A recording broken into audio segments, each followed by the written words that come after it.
आप कहिएगा भट्टी साहब सबसे पहले सर, गो के बड़े शदीद तल्ख अल्फाज इस्तेमाल किए मंसूर अली शाह साहब ने, लेकिन काजी फ़ायज़ ईसा साहब का एक बहुत बड़ा कारनामा कि जहाँ पर इलेक्शंस की बात हुई और जो जजेस की वो था फैसला था उसके ऊपर कोई अमल दरामद नहीं कर रहा था, काजी फ़ायज़ ईसा साहब ने न सिर्फ इंश्योर किया कि वो हो बल्कि उन्हें इलेक्शंस भी लेके दिए।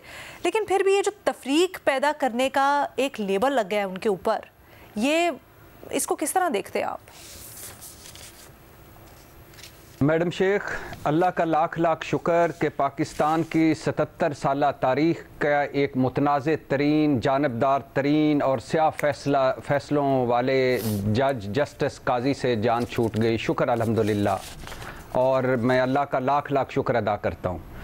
मैडम शेख, मैं वैसे तो मंसूर अली शाह साहब के उस ख़त से शुरू करना चाहता था कि जिससे बेहतरीन कोई फेयरवेल नहीं हो सकता जस्टिस काजी के लिए, इससे बेहतरीन कोई फेयरवेल नहीं कोई दे सकता जो जस्टिस मंसूर अली शाह ने जस्टिस काजी को दिया। लेकिन चूंकि इनके क्रेडिट की बड़ी बातें होती हैं तो ज़रा पहले 3 क्रेडिट्स पे बात कर लें। उनका पहला क्रेडिट था लाइव समातें।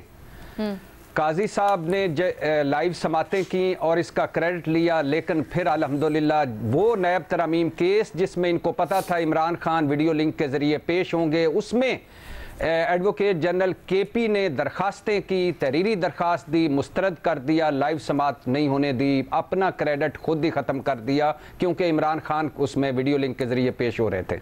दूसरा, 1 मैन शो ख़त्म किया है काजी फ़ायज़ ईसा साहब ने। इनके लिए आया था supreme court practice and procedure act, जो उमर अता बंदयाल साहब के पर काटने के लिए, इनको नवाजने के लिए आया था। लेकिन जब इनको मसला पड़ा मुनीब अख्तर और मंसूर अली शाह की मौजूदगी में, तो सुप्रीम कोर्ट प्रैक्टिस एंड तरमीमी आर्डिनेंस आ गया और इन्होंने अपना ही 1 मैन शो जिसकी ये क्रेडिट ले रहे थे वो ख़त्म कर दिया।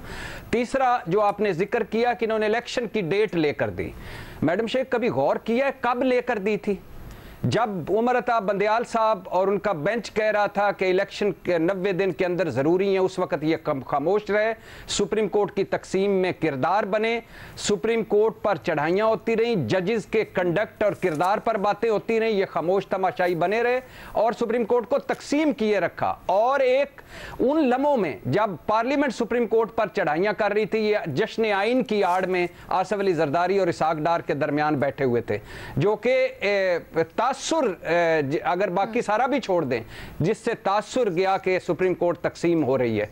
अच्छा, इलेक्शन कब, क्या उस वक्त लेके दिया था कि 90 दिन के अंदर इलेक्शन लेके दिया था? चलो फिर भी मान लेते हैं कि बाद में इलेक्शन चीफ जस्टिस बन के इलेक्शन लेके दिया। क्या शफाफ इलेक्शन करवाया? और अगर शफाफ इलेक्शन नहीं हुआ तो इस पर इन्होंने क्या किया? शफाफ इलेक्शन क्यों नहीं हुआ और उस पर पटिशन पड़ी रही, क्यों नहीं पटिशन सुनी? शफाफ इलेक्शन पाकिस्तान की तारीख का सबसे बड़ा डाका पड़ा और ये चुप रहे।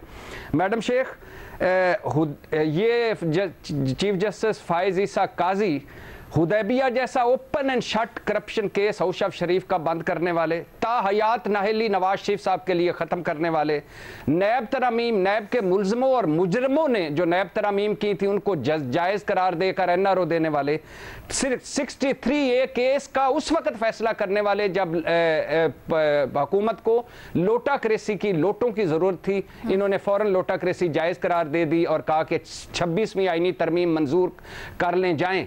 और यहाँ ज़रा रोक कर मैं आपके BBC को इंटरव्यू देते हुए बिलावल भुट्टो का एक फ़िक्रा आपके ज़हन में लाना चाहता हूँ।